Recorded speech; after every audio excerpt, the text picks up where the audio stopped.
श्रीगणेशाय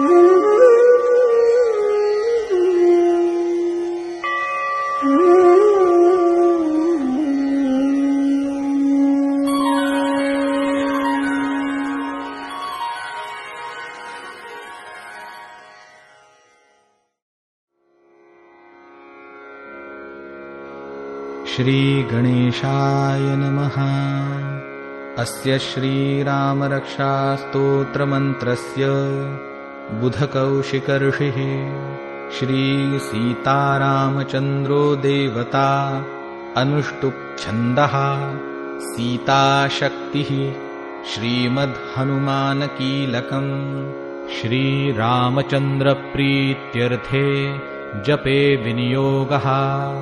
अथ ध्यानम्। ध्यायेदाजानुबाहुं धृतशरधनुषं बद्धपद्मासनस्थं पीतं वासोवसानं नवकमलदलस्पर्धिनेत्रं प्रसन्नं वामाङ्कारूढसीतामुखकमलमिलल्लोचनं नीरदाभम् नानालङ्कारदीप्तं दधतमुरुजटां मण्डनं रामचन्द्रम् इति ध्यानम्।